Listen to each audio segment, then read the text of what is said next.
মনৰ অৱস্থা কি হ'ল এতিয়া আমি সেই কথাটো অলপ জানি লওঁ এৰাম স্ত্ৰী হুয়া যেবে আছিলা সুজন্ম অমনুৰ শ্ৰেষ্ঠতন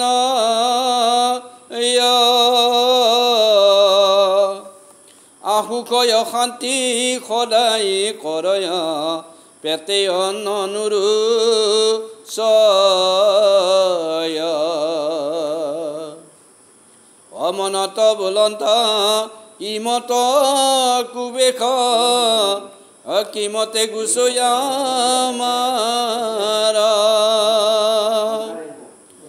কুল গুৰু বিনে আনক নয় মোৰ গুচাই বস্ত্ৰীয়া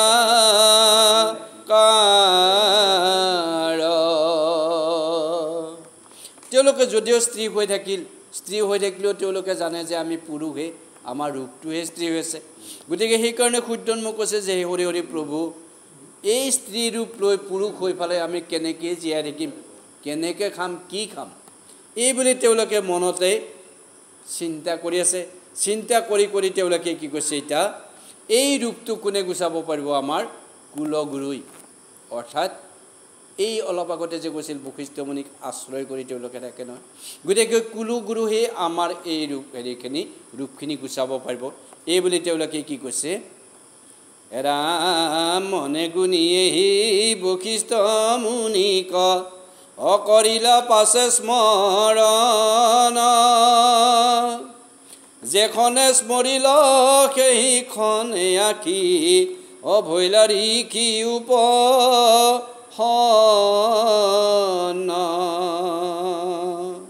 যেই বশিষ্ঠ মুনি কেনেকৈ আৰাধনা কৰিলে আৰাধনা কৰাৰ অলপ পিছতে বশিষ্ঠ মুনি সেই স্থানত উপস্থিত হ'ল গুৰুক দেখিয়া আঠে বেঠে উঠি অষ্টাংগে পৰিপ্ৰণমিলা তাহানয় অৱস্থা দেখিয়া ঋষিৰ পৰম কৃপা মিলিলা যে কি হ'ল গুৰুক দেখা পোৱাৰ লগে লগে তেওঁলোকে অষ্টাংগ প্ৰণাম কৰিছে অষ্টাংগ প্ৰণাম কাক কৰে সমস্ত দেহাটো যেতিয়া মাটিত পৰি পেলাই সেৱা কৰা হয় সেইটো হৈছে অষ্টাংগ প্ৰণাম এই প্ৰণাম কৰি যেতিয়া বশিষ্ঠ মুনিক সেৱা কৰাৰ লগে লগে তেওঁ চিন্তা কৰি চালাক যে মোৰ শিষ্যৰ এই অৱস্থা কেনেকৈ হ'বলৈ পালে ৰাম জনমতে তেহে স্ত্ৰী বেশ ভৈল অসকলে লিখিত কৈলা বশিষ্ঠ জানিলা মহেশ্বৰ সাপে ইমত অৱস্থা ভৈলা বশিষ্ঠ মুনি সুধিছিল যে তোমালোকে ইয়াতো কেনেকুৱা হ'ল এই তিৰোতা ৰূপ তোমালোকে কেনেকৈ পালা যেতিয়া কৈছে যে প্ৰভু আমি এই বুনৰ মাজত সোমাৰ লগে লগে আমাৰ স্ত্ৰী ৰূপ আমি পাই গ'লোঁ আৰে বুনৰ মাজত সোমাতে তোমালোকে স্ত্ৰী ৰূপ পালা কেনেকৈ পালা এই বুলি অলপ আৰাধনা কৰি চাই দেখা পালাক যে সদা শিৱক দেখা পাইছে আৰাধনা কৰাৰ লগে লগে তাৰমানে ইয়াৰ কাৰণেই এইবিলাক হৈছে ৰাম মহেশক পাছে পুছিলা বশিষ্ঠে অতুষ্ট ভৈলা ফুল পানী ঋষিক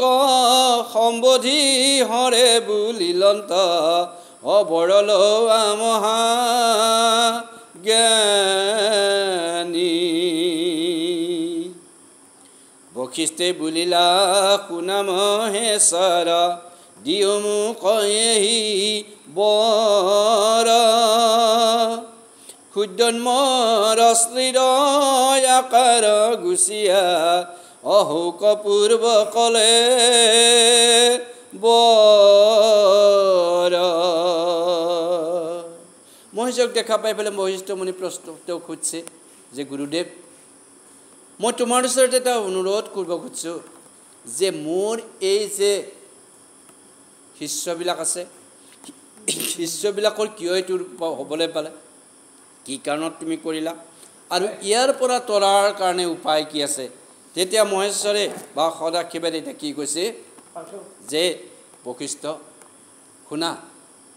তোমাক আমি এটা উপায় দিওঁ কি উপায় দিওঁ তোমাক মই এটা বৰ দিম যি বৰৰ জৰিয়তে এই সূৰ্যজন্মৰ সমস্ত স্ত্ৰীৰূপ গুচি যাব এৰাম মহেশে বলন্ত মোহৰ বচন অয়ো মিছানুহি হোক একমা খৈত পুৰুষ হৈবেক আৱৰ মাখ স্ত্ৰী হোক মহেশে কৈছে এটা কথা হ'ল যদিও বৰটো এওঁক দিলোঁ যে এওঁ কি হ'ব স্ত্ৰীৰ পৰা পুৰুষ হৈ যাব কিন্তু মাত্ৰ 1 মাহে থাকিব মাত্ৰ 1 মাহ পুৰুষ ৰূপ ল'ব আৰু পিছৰ মাহৰ পৰা তেওঁলোকে আকৌ 1 মাহ স্ত্ৰী ৰূপ ল'ব তাৰমানে বছৰ দিনত 6 মাহ তেওঁলোকে পুৰুষৰ ৰূপ পাব আৰু বছৰ দিনৰ 6 মাহ তেওঁলোকে স্ত্ৰী ৰূপ পাব এৰামে হি বাক্য বুলি পাছে কুল পানী অনিজ থানে লৰি গৈলা শংকৰৰ বাক্যে মাখে পুৰুষ আৰু মাখ স্ত্ৰী ভৈলা এনেকৈ কৈ সদাশিৱ গুচি গ'ল লগে লগে সূৰ্যজন্ম আদি কৰি যিমানবিলাক এই সৈন্য আছিল সমস্তবিলাকে কি হৈ গ'ল পুৰুষ ৰূপ ধাৰণ কৰিলা আৰু অলপ 1 মাহ যোৱাৰ পিছতে লগে লগে তেওঁলোকে কি হৈ গ'ল পুৰণ তিৰোতা হৈ গ'ল গতিকে এই বৰ দিয়ে সদাশিৱে সেই ঠাইৰ পৰা নহয়